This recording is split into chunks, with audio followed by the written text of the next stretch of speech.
Hello दोस्तों, नमस्कार। मैं हूं अनिल कुमार। एक बार फिर से स्वागत करता हूं आप सभी का आपके अपने YouTube चैनल सुपर टारगेट में। दोस्तों, अभी हाल ही में मैंने लाभ हानि यानी प्रॉफिट एंड लॉस का पहला वीडियो आपको दिया है, जिसमें मैंने लाभ हानि की कुछ बेसिक जानकारियां आपको सिखाई है, जिसमें लाभ क्या होता है, हानि क्या होता है, क्रय मूल्य क्या होता है, विक्रय मूल्य क्या होता है, इसका बेसिक मतलब आपको समझाया है।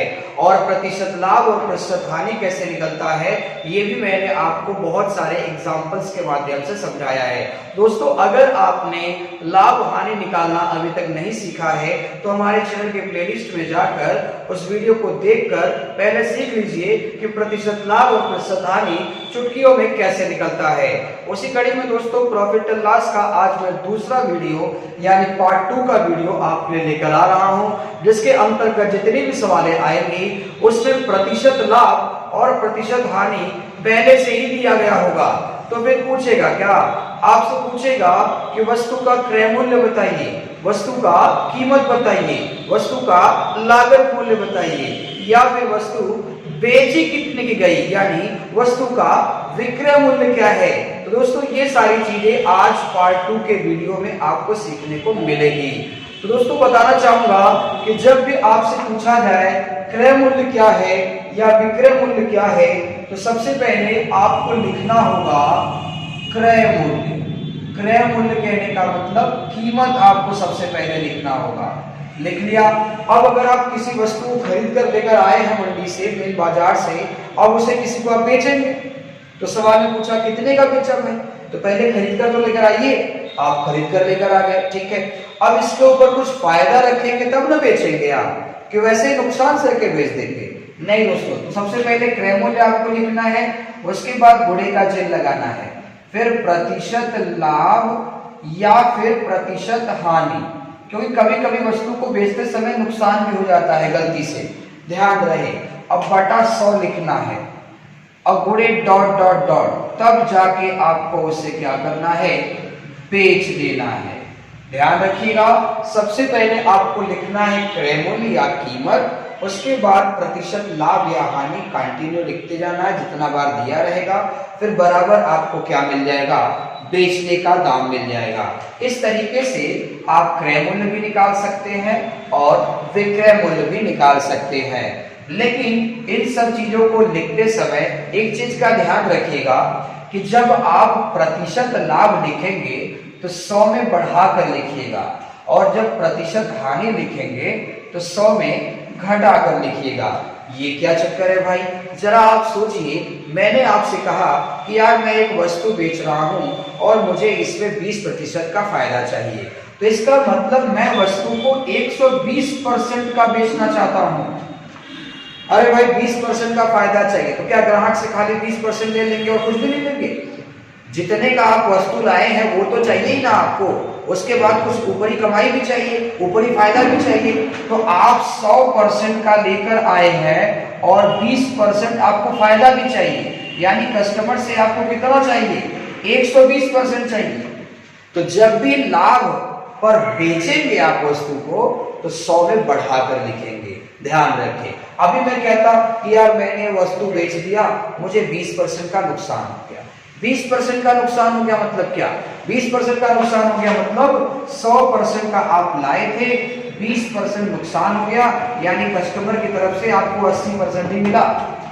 ध्यान रखिएगा। तो जब भी आप लाभ लिखेंगे 100 में बढ़ाकर लिखेंगे, और जब भी आप हानि लिखेंगे 100 में घटाकर लिखेंगे। और लिखेंगे कहाँ, ओरिजिनल दाम के पास, क्योंकि ओरिजिनल दाम यानी जेब से लगा हुआ पैसा। जेब से जितना पैसा लगेगा उसी के बगल में क्या लिखाएगा, लाभ या हानि, और बराबर क्या आएगा, बेचने वाला दाम आएगा। ध्यान रखिएगा। बिल्कुल दोस्तों, क्रय मूल्य के पास ही लाभ हानि लिखा जाता है। अब आप कोई चीज मान लीजिए 500 रुपए का मेन मार्केट से खरीद कर लेकर आए, ठीक है, तो 500 रुपया तो आपके जेब से लग गया। अब आप इसको बेचना चाहते हैं मार्केट में, तो अब आप इसके ऊपर कुछ फायदा रखेंगे। मान लीजिए आपने इसके ऊपर 200 रुपए का फायदा रख दिया, 200 रुपए का लाभ रख दिया, तो सामने वाले से 700 रुपया में देंगे आप, यानी ग्राहक से आप 700 रुपया लेने वाले। तो ये जो 700 रुपया है ये बेचने का दाम है, ये विक्रय मूल्य है। विक्रय मूल्य में दो चीज मिला था, एक तो आपका 500 रुपया यानी क्रय मूल्य और दूसरा आपका 200 रुपया यानी कि लाभ। यानी खरीद दाम में जब लाभ हानि मिलेगा तब क्या आएगा, विक्रय मूल्य आएगा। तो दोस्तों आज की वीडियो में इतनी भी सवालें होने वाली हैं और उन सभी सवालों में आपको विक्रय मूल्य निकालना होगा या फिर क्रय मूल्य निकालना होगा। अब बदले में प्रश्न में प्रतिशत लाभ या प्रतिशत हानि दिया गया होगा, तो इसे चुटकियों में कैसे लगाएंगे वही आज बताएंगे। तो दोस्तों अगर आप ये दोनों चीज सीखना चाहते हैं तो वीडियो के साथ अंत तक बने रहिए, वीडियो छोड़कर कहीं जाइए नहीं। काफी इंपॉर्टेंट हो सकता है आपके एग्जाम के निगाह से ये वीडियो, आपका ध्यान रहे। और अगर आप हमारे वीडियो को पहली बार देख रहे हैं, चैनल पर नए हैं, तो चैनल को सब्सक्राइब करके बेल आइकॉन भी दबा दीजिए। आइए शुरू करते हैं। आइए दोस्तों, पहला एग्जाम्पल मैंने आपके लिए ले लिया है। कह रहा है एक वस्तु का लागत मूल्य 2500 रुपया है। लागत मूल्य मतलब जेब से लग गया है, क्रय मूल्य कह सकते हो इसे आप। 24% के लाभ पर विक्रय मूल्य क्या होगा।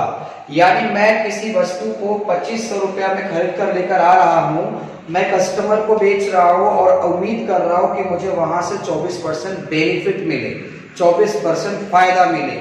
तो जो 2500 है वो तो चाहिए ही मुझे, 24% में एक्स्ट्रा चाहिए आपको, यानी मुझे सामने वाले से 124% चाहिए। तो आप सबसे पहले कीमत लिखेंगे, वस्तु का क्रय मूल्य लिखेंगे 2500 रुपया। फिर इसके बाद गुणे का चिन्ह लगाएंगे, प्रतिशत लाभ 24%। तो 24 मत लिखिए, अगर आप केवल 24 लिखेंगे तो बेचने का दर नहीं आएगा, सिर्फ लाभ आएगा, लाभ। आपसे पूछ रहा है बेचने का दाम, तो बेचने वाले दाम में ओरिजिनल दाम और लाभ दोनों मिला होता है। तो ओरिजिनल दाम 100% और 24% फायदा, यानी मैं बेचूंगा कितने का, 124 का बेचूंगा। अब बराबर विक्रय मूल्य आ जाएगा। अब देख सकते हैं आप कि डबल जीरो ऐसे ही कट गया। 25 का पहाड़ा पड़िए, 25 चौका कितना होता है 100, 100 के आपने जीरो लिख दिए, 10 आपके हाथ में आ गए। 25 दूना 50, 50 और 10 कितना हो गया 60, फिर आपने जीरो लिख दिए, 6 हाथ में आ गए। 25 से कम 25 और 6 कितना होगा 31, यानी 2500 रुपए का खरीद के आप कितने का बेच दिए, 3100 रुपए में बेच दिए। तो जाहिर सी बात है फायदा हुआ है। हाँ, पूछ रहा है कितने रुपए का फायदा हुआ, तो 2500 रुपए का लाके 3100 रुपए का बेच रहा है, 600 रुपए का सीधा सीधा क्या है, फायदा है। आइए दूसरा एग्जाम्पल दिखाता हूं। दूसरा उदाहरण भी आइए देख लीजिए। दूसरा उदाहरण लिखा है एक वस्तु का लागत मूल्य 960 रुपया है, यानी वस्तु का जो ओरिजिनल दाम है वो 960 रुपया है। 25% की हानि पर विक्रय मूल्य क्या होगा। 25% के नुकसान पर उसे बेचा जाए तो कितने का बिकेगा। तो सबसे पहले मुझे ओरिजिनल दाम लिखना होगा, ओरिजिनल दाम 960 रुपया है। अब गुणे लगा के लाभ हानि लिखना होगा। 25% की हानि हो रही है तो 100 में घटा के मैं लिखूंगा 75/100। अब बराबर बेचने का दाम आ जाएगा। अब इसे धीरे धीरे काटिए, 25 तिया 75 होगा, 25 चौका 100 होगा। अब 4 से इसे काटना है, 4 से अगर काटेंगे तो 24 चौका 96 होता है, यानी 240 बार में कट जाएगा। 24 तिया 72 होता है, यानी 720 रुपए का बिकेगा। अब जरा सोचिए 960 रुपए का अगर मैं लेकर आऊं कहीं से और 720 रुपए का बेचूं तो नुकसान तो होगा ही। तो 25% का नुकसान है। हाँ, पूछता कितने रुपए का नुकसान हुआ, तो भाई 960 का लाया था, 720 रुपए का बेच दिया, नुकसान देख लीजिए 240 रुपए का साफ साफ दिख रहा है। ध्यान, हाँ 240 का परसेंटेज में कन्वर्ट करेंगे तो 25% आएगा, वो भी दिखा देता हूँ आपको। देखिए 240 का नुकसान हुआ, कितने पर हुआ, जितने का लाता हूं उतने पर ही होगा। तो लाया कितने का था 960 का, गुणे 100 कर दीजिए। अब इसको हल कर दीजिए, ये देखिए 0 0 कट गया, 24 चौका 96, 4 से काट देंगे तो कितना आ जाएगा 25%, ये लिखा था ना। तो आप हर कुछ कर सकते हैं, चेक कर सकते हैं, बशर्ते आपको हर चीज का बेसिक मतलब पता होना चाहिए कि यह हानि कहाँ लिखना है, 960 का मतलब क्या है, 720 जो आया है वो क्या है, 240 जो आया है वो क्या है। ये सब चीजें अगर आप ध्यान से समझेंगे तो आपको आ जाएगा। इसके लिए हमारे चैनल के वीडियोस जो भी आपके पास आए उनके साथ कंटिन्यूटी बरतिए, यानी लगातार उसे देखा करें, नियमित देखा करें। जब भी आपको कोई भी वीडियो जाए मोबाइल पर आपको नोटिस आ जाए, तो आप दिन भर में कोई भी एक समय निकाल कर कॉपी पेन लेकर एक बार बैठकर उसे सीखिए। नहीं तो होता क्या है कि आप आज का वीडियो देख लिए, फिर कल भी गया वीडियो, परसों भी गया, इसके आगे भी गया, आपने देखा ही नहीं, व्यस्त हो गए कहीं पे आप। ठीक है, कोई बात नहीं, व्यस्त हो गए तो उसे डाउनलोड कर लीजिए या फिर प्लेलिस्ट में पड़ा है बाद में देख लीजिए, लेकिन आप बाद में नहीं देखते। 3 दिन का वीडियो गैप होगा, फिर चौथा वीडियो देखना चालू कर देते हैं। तो आप अगर देखेंगे तो उससे आपको फायदा होगा, आपको चीजें समझ में आ जाएंगी। क्योंकि आप अगर प्रिपरेशन कर रहे हैं, चाहे किसी गवर्नमेंट जॉब की कर रहे हो, चाहे किसी कॉम्पिटिटिव या एंट्रेंस एग्जाम की तैयारी कर रहे हो, तो उसमें मैथ्स तो आती है ना, तो जरूर आपको पढ़ना चाहिए। आइए मैं अगला एग्जाम्पल दे रहा हूं और आप उसे लगाने का प्रयास करिए। ठीक है, आइए साथ ही तीसरा एग्जाम्पल भी देख लिया जाए। एक चेन को 30% के लाभ पर 286 रुपए में बेच दिया गया। 286 रुपए में बेच दिया गया, यानी 286 क्या है, ये बेचने का दाम है। चेन का लागत कीमत क्या है, जेवा से कितना लग गया है, यानी ओरिजिनल दाम पूछ रहा है। तो ओरिजिनल दाम नहीं पता, एक्स मान लीजिए, ए मान लीजिए, गुणे का चिन्ह लगाइए। 30% के लाभ पर, तो 30% लेके तो शांत नहीं ना हो जाएंगे, 100% भी चाहिए ना, यानी 130% लिखेंगे बटा 100 बराबर बेचने का दाम 286 रुपया। अब देखिए एक जीरो ऐसे कट गया। अब 13 का पहाड़ आप अगर चाहे तो काट सकते हैं आप, ऊपर ही ऊपर, या फिर पक्षांतर करके काटिए कि a बराबर 10 ऊपर जाएगा, यानी 286 गुणे 10, अब 13 नीचे आ जाएगा। ठीक है, 13 दूना 26 हो गया, 13 दूना 26 हो गया, 22 गुणे 10 करेंगे, 220 रुपया का खरीदा था, 220 का खरीदा था, 286 का बेच दिया। अगर रुपए में फायदा चाहिए तो कितना होगा, 66 रुपए का फायदा। जरा सोचिए, 220 रुपए का खरीदा, क्रय किया, 286 का बेचा, लिखा है ना 286 में बेच दिया, तो फायदा कितने का रहा होगा, घटाएंगे अगर तो 66 रुपए का लाभ हुआ है उसको। तो ये तो नहीं पूछा है, बस पूछा था कि लागत मूल्य कितना था, लाया कितने का था, तो लाया था 220 रुपए का, 66 रुपया रख दिया उसके ऊपर, मतलब ओरिजिनल दाम पे 66 रुपया रख दिया और आपको कितने का दे दिया, 286 का। तो वही 66 रुपया जो है वो 30% है, ध्यान रहे 30% का लाभ हुआ है। और भी एग्जाम्पल दिखा रहा हूं, बने रहिए। चौथा एग्जाम्पल आ चुका है दोस्तों। एक कार को 20% के हानि पर 64,000 बेच दिया गया। कार की लागत कीमत क्या है, लागत कीमत मतलब ओरिजिनल दाम ए रुपया मान लिया, 20% का हानि हुआ, यानी हमने उसको 100% दिया और उसने मुझे सिर्फ 80% ही दिया, तो 80 बटा 100, अब बदले में कैश कितना दिया, 64,000 दिया। घाटा हुआ है, यानी कार इससे ज्यादा महंगी रही होगी, तो 0 0 कट गया, 8 से काटेंगे तो 8 8 64 हो गया। तो ए बराबर 10 से गुणा करेंगे 8 में तो 80 या 3 0 आगे लगा है, यानी कार का ओरिजिनल दाम कितना था, 80,000 था। अगला प्रश्न दिखा रहा हूं दोस्तों। कभी कभी होता क्या है कि जैसे मैंने कोई एक वस्तु खरीद लिया, तो मैं कुछ दिन उसे इस्तेमाल करता हूँ, फिर मुझे ये जरूरत पड़ती है कि यार अब इसे किसी और को बेच दिया। सेकेंड हैंड आपने सुना होगा, तो मैंने कोई वस्तु खरीदा, नया खरीदा, फर्स्ट हैंड खरीदा, उसे कुछ दिन चला दिया।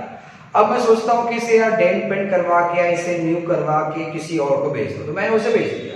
हो सकता है उससे फायदा हुआ हो या फिर उससे नुकसान हुआ, तो वो पार्टी जो सेकेंड हैंड ले लिया हमारा, तो वो भी कुछ दिन चलाएगा या वो भी कुछ दिन इस्तेमाल करेगा, तो वो किसी और को बेच देता है। तो इस तरह के सवाल कैसे लगाएंगे आप जब एक ही वस्तु को कई लोग को बेचा जाए। देखिए सवाल आ चुका है। राम ने एक साइकिल 1000 में खरीदा और 20% का लाभ लेकर उसे श्याम को बेच दिया। श्याम ने 10% की हानि पर मोहन को बेच दिया, तो मोहन ने साइकिल कितने रुपए में खरीदा। जरा सोचिए, स्टार्ट तो राम से ही हुआ था, तो राम ने साइकिल किसको दे दिया, श्याम को दे दिया। श्याम ने किसको दे दिया, मोहन को दे दिया। तो राम साइकिल कहां से लाया होगा, राम भी तो कहीं से लेकर आया होगा। तो राम कहीं से लेकर आया, कितने का लेकर आया, 1000 रुपए का लेकर आया, लिखा है ना, ये स्टार्टिंग रेट हो गया। तो राम ने 1000 रुपए का लेकर आया, खुद इस्तेमाल किया, फिर श्याम को जब बेचा तो 20% का फायदा रख के बेचा। तो यानी कि अब साइकिल श्याम के पास चली गई होगी, पैसा राम के पास आ गया होगा। ठीक है, अब श्याम साइकिल चला रहा है, अब कुछ दिन बाद मोहन को बेच दिया 10% की हानि पर, 10% घाटा साइकिल श्याम ने साइकिल मोहन को बेच दिया। तो मोहन ने पैसे दिए होंगे ना, साइकिल तो मोहन के पास आ गया, लेकिन मोहन ने पैसे दिए होंगे, तो लिखा है कि मोहन को बेच दिया। तो मोहन ने साइकिल कितने रुपए में खरीदा? अरे कितने रुपए में खरीदा मतलब जितने का बेचा होगा उतने में खरीदा होगा। जैसे मैं आपको कोई वस्तु 200 का बेच रहा हूं, तो आप 200 में खरीदेंगे ना उसको। तो इधर से देखेंगे तो ई इसको क्या किया है, बेचा, और ई इसको क्या किया है, खरीदा है। तो वही बेचने का ही दाम पूछ रहा है, लिखा है कितने का खरीदा, तो मोहन तो खरीदेगा ही ना। श्याम बेचेगा तो श्याम क रुपए का बेचा, घबराइए नहीं, ओरिजिनल दाम 1000 रुपया हो गया, गुणे परसेंटेज लाभ 20% का लाभ यानी 120/100 हो गया। अब ये जो गुणे डाट है इसका मतलब समझ में आएगा, क्योंकि परसेंटेज का दौर अभी एक और है, 10% की हानि हुई, तो गुणे 90/100 डॉट डॉट मतलब जितना बार है कंटिन्यू लिखते जाइए, 100 में बढ़ा के 100 में घटा के।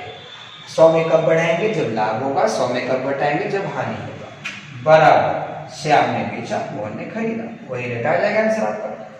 00 कैंसिल हो गया, 00 और कैंसिल हो गया, 12 नवा होता है 108, 10 से गुणा कर देंगे अगर तो बढ़ जाएगा, यानी 1080 रुपए का मोहन ने खरीदा, वही 1080 रुपए श्याम को प्राप्त हुए होंगे, तो श्याम ने 1080 का बेचा ही। ध्यान से देखिएगा, सवाल केवल आपको बड़ा देखने में लग रहा है, लगेगा बस एक लाइन में ऐसा। आइए दोस्तों अगला प्रश्न देख लिया जाए। प्रश्न है, ए ने एक वस्तु खरीदा और बी को 25% के लाभ पर बेचा, बी ने उसे सी को 10% के हानि पर बेचा, इसके लिए सी ने 675 का भुगतान किया। ए ने वस्तु कितने रुपए में खरीदा था? यहाँ चक्कर क्या है दोस्तों, बताना चाहता हूँ कि ए ने कोई वस्तु खरीदा है कहीं से, ठीक है, कितने खरीदा है मुझे नहीं पता, वही सवाल के लास्ट में पूछा भी है कि ए ने वस्तु कितने रुपए में खरीदा था। तो ए ने वस्तु कोई खरीदा है, कुछ दिन इस्तेमाल किया है और उसके बाद बीवाल को बेच दिया है, बीवाल भी कुछ दिन इस्तेमाल किया है, फिर सी को बेच दिया है, और सी ने भुगतान कितना किया है, 675 रुपया। तो सी ने दिया है यानी बी ने लिया है, यानी 675 बेचने का दाम हो गया, ठीक है। तो ए लाया कितने का था, ओरिजिनल दाम बताइए, यानी क्रय मूल्य बताइए।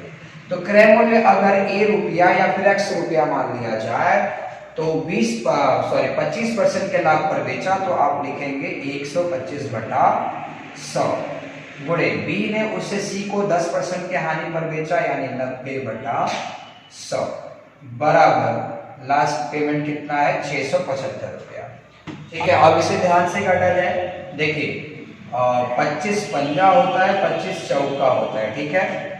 अब अगर आप 5 से काटना चाहे तो 5 एकम 5, 5 20 हम 100 हो गया। तो तिरछा उड़ाइए, देखिए 1 0 0 भी कट सकता है, तो a बराबर 675 गुणे 4 गुना कितना हो जाएगा, 8 ऊपर और 9 नीचे, 9 का पारा पढ़ लीजिए, 9 सते 63 हो गया, 9 सते 63 हो गया, तो 63 के बाद 4 बचा होगा, यानी 9 बचे 45, 8 से गुणा कर दीजिए, 8 बचे 40 के 0 हाथ में आ गया 4, 8 सते 56, 8 सते 56 हो गया, 56 और 4 कितना होगा, 7, यानी 600 रुपए का ए बंदा जो है वस्तु खरीदा था, फिर उसने बी को बेचा, बी ने सी को बेचा, सी ने 675 का भुगतान किया। दोस्तों आंसर क्या होगा आपका, 600 रुपया। दोस्तों अगर आप सरकारी नौकरी या फिर कॉम्पिटिटिव एग्जाम की तैयारी कर रहे हैं तो आप हमारे चैनल से फटाफट जुड़ जाइए, क्योंकि इस चैनल पर अभी आपको मैथ्स के वीडियो मिल रहे हैं। कुछ ही दिनों में आपको मैथ्स के अलावा रीजनिंग के भी वीडियो मिलना चालू हो जाएंगे, हिंदी के भी वीडियो मिलेंगे और जीके जीएस के भी वीडियो मिलेंगे।